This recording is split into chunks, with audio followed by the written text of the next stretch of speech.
Hello दोस्तों, नमस्कार। पत्नी का महत्व, एक प्रेरणादायक कहानी। आज उठने में जरा सी देर क्या हो गई, आप तो मेरे मायके पर चले गए। सास ताने मारे तो समझ में आता है, पर पति से ऐसे शब्दों की उम्मीद में या कभी कोई औरत नहीं करती होगी। क्या औरत का पति के जीवन में बस एक सेविका जितनी भूमिका है? रेखा अपने पति राकेश से कहती है। राकेश बोला, क्या गलत बोल रहा हूँ? मैंने तुम्हारे मायके में देखा है, जब तक तुम्हारे पापा दुकान नहीं जाते थे, तुम्हारी माँ आगे पीछे लगी रहती थी। एक तुम हो कि घर के फालतू के काम में इतनी व्यस्त हो जाती हो कि तुम्हें ये भी ध्यान नहीं रहता कि पति के कपड़े पर आयरन हुआ है कि नहीं। सॉरी कहने की जगह तेज आवाज में बात कर रही हो। रेखा बोली, मैं सॉरी आपको क्यों बोलूं, जब मेरी कोई गलती ही नहीं है। मेरी माँ का पापा के आगे पीछे घूमना तो आपने देख लिया, पर आपने ये नहीं देखा कि उनके जीवन में उनकी पत्नी का क्या महत्व और स्थान है। जहाँ आप मुझसे तेज आवाज और तू तड़ाक में बात करते हैं, आज तक मेरे पिता ने मेरी माँ को तुम नहीं कहा, हमेशा आप शब्द से संबोधित करते हैं। राकेश बोला, सुना माँ, इसके शौक तो देखो, ये चाहती है कि मैं इसे आप कहकर बात करूं। अरे जाओ, पत्नी पतियों को आप करके बात करती हैं, या पति अपने शौक मन में ही रखो, सपने वही देखो जो पूरे हो सकते हैं। इतना कहकर राकेश हंसने लगा। रेखा बोली, पति देव इज्जत वही मिलती है जहाँ लोग इज्जत देते हैं। औरत कोई पैर की जूती नहीं है होती जिसे आप बार बार ठोकर मारेंगे और वो आपको सर पर बिठाएगी। क्या औरत की जगह पति के जीवन में एक सेविका और बच्चे पैदा करने की मशीन जैसी है? अगर आपको ऐसा लगता है तो अपनी गलतफहमी को दूर कर लें, क्योंकि मैं न तो आपकी सेविका हूँ, न ही कोई मशीन। राकेश की सास आशा जी बोली, अरे बहू, इतना भी क्या गुरूर? अगर एक सॉरी बोलने से बात खत्म हो सकती है तो कह दो सॉरी। पतियों की तुलना तो परमात्मा के साथ की जाती है, और तुम हो कि इस तरह से बात कर रही हो। रेखा हंसकर बोली, मम्मी जी, इस विषय में ज्यादा कुछ कहना नहीं चाहूंगी, पर क्या आपके बेटे के जीवन में मेरा बस इतना ही महत्व है जितना मैं जानती हूँ? देवी देवताओं में पहले देवियों का नाम लेकर उन्हें सम्मान दिया जाता है, तो क्या मेरे घर में मुझे और मेरे काम की महत्व नहीं दिया जा सकता? इतना कहकर वो वहां से चली गई। नेहा तो अपनी बात कहकर चली गई। इधर राकेश बोला, देखा माँ, इसके तेवर शादी को 10 साल हो गए हैं, अब इन्हें इस घर में अपनी एक अलग जगह बनानी है। अगर इतना ही है तो कमाए तो और खाए, आखिर रहती तो मेरे ही पैसों पर है। आशा जी बोली, बेटा, अब मैं इस उम्र में तुम्हारे कपड़ों में आयरन तो कर नहीं सकती, तो तुम खुद ही कर लो। थोड़े दिन छोड़ दो बहू को, कल को जो तुम कहोगे आखिर उसे वही तो करना होगा। इतना कहकर आशा जी भी अपने कमरे में चली गई और राकेश को अपने कपड़ों में आयरन खुद करना पड़ा। कुछ दिन तक ऐसा ही चलता रहा। रेखा घर के काम करती, परंतु राकेश का एक काम नहीं करती थी, जिससे राकेश को बहुत परेशानी हो रही थी।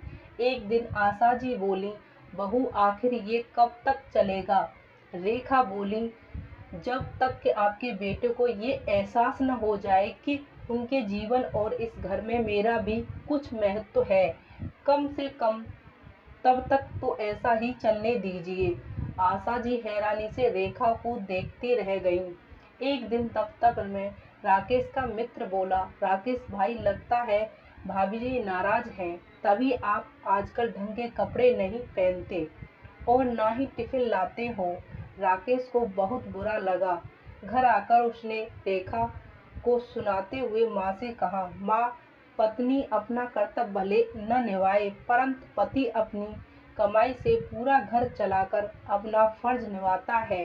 रेखा को राकेश की बातें बहुत चुभी, लेकिन उसने कुछ नहीं कहा।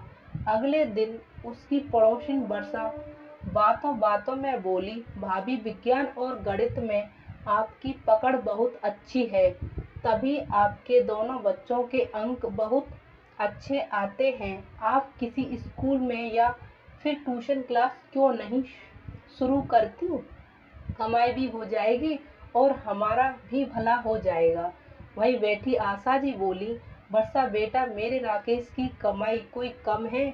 फिर बहू को ये सब करने की क्या जरूरत है? वर्षा बोली, चाची जी, मेरे कहने का वो मतलब नहीं था, और यहाँ बात पैसों की नहीं है। आप भाभी के हुनर को कम मत आंको। अक्सर घर की औरतों को लोग महत्व नहीं देते हैं, जैसे घर की मुर्गी दाल बराबर। इतना कहकर वो हंसने लगी और थोड़ी देर बाद चली गई। वर्षा की कही गई बात नेहा के दिमाग में चल रही थी। आशा जी बोली, बहू इसकी बातों में मत आना। बच्चों को पढ़ाने और चार पैसे के चक्कर में कहीं अपने घर के लिए समय ना मिले, क्योंकि मैं इस उम्र में घर के काम नहीं कर सकती, पहले कह देती हूँ। इतना कहकर आशा जी चली गईं। अगले महीने वर्षा की मदद से नेहा ने अपने गैराज में ट्यूशन शुरू किया। देखते देखते 10-15 बच्चों का 2-3 बैच बन गया। अच्छी खासी कमाई होने लगी और रेखा घर के काम भी वक्त पर कर लेती थी। इस बात से आशा जी और राकेश बहुत नाराज थे। कुछ समय ऐसा ही चलता रहा। एक रोज राकेश दफ्तर से थका हारा लौटकर जल्दी आया था। रेखा उस वक्त बच्चों को पढ़ा रही थी। उस रोज राकेश को एहसास हुआ कि पहले जब वो दफ्तर से जल्दी या देर से आते थे, रेखा गर्मा गर्म चाय और नाश्ता देती थी और बदले में बस सम्मान जनक कुछ शब्द ही तो चाहती थी। रात में जब रेखा ने खाने के टेबल पर सबको बुलाया तो राकेश ने खाने से इनकार कर दिया। आशा जी बोली, बहू, कहीं तुम्हारे महत्व के चक्कर में तुम्हारी गृहस्थी न बिगड़ जाए। रेखा बोली, मम्मी जी, तो क्या मैं गलत हूँ? क्या मेरा इस घर में या आपके बेटे के जीवन में कोई महत्व नहीं है? आशा जी बोली, बहू, एक बार बैठकर शांति से बात कर लो। कहीं ऐसा न हो कि इन चीजों का प्रभाव तुम्हारे बच्चों पर पड़े। इतना कहकर आशा जी बच्चों को लेकर सोने चली गईं। रेखा खाने की प्लेट लेकर कमरे में गई तो राकेश ने खाने से इनकार कर दिया और कहा, जब तुम्हारे जीवन में कोई मायने नहीं रखता और मेरी कोई जगह ही नहीं, तो खाना खाकर क्या करूँगा? रेखा बोली, मेरे जीवन में आपका क्या महत्व है, मैं शब्दों में बयां नहीं कर सकती। बस इस घर में और आपके जीवन में अपनी एक जगह बनाने की कोशिश कर रही थी, ताकि कल को आपको बच्चे आपकी मुझसे ज़्यादा इज्जत करें और वही बच्चे कहें कि मेरे पिता के जीवन में मेरी माँ का कितना महत्व था। क्या रेखा रोने लगी? राकेश रेखा का हाथ थामकर बोला, मैं अपने व्यवहार को बदलने की पूरी कोशिश करूँगा। इन कुछ महीनों में मुझे समझ में आ गया कि मेरे जीवन में तुम्हारा क्या महत्व है। अगर आदमी जीवन रूपी घर की छत है तो उस घर की नींव एक औरत होती है। मैं अपनी सारी गलतियों के लिए माफ़ी मांगता हूँ। और रेखा ने भी बात को वहीं ख़त्म किया। अगले दिन से राकेश अपने छोटे मोटे काम खुद करने लगा और रेखा को पूरा सहयोग करता था। आशा जी को बेटे के लिए खुशी थी, परंतु बहू की बात उसने मान ली। इस बात का उन्हें बहुत मलाल था, क्योंकि अब खुद से ज़्यादा वो अपनी पत्नी को महत्व देता था। यदि आपको हमारी ये कहानी अच्छी लगी हो तो प्लीज़ चैनल को लाइक व सब्सक्राइब करें। Thank you.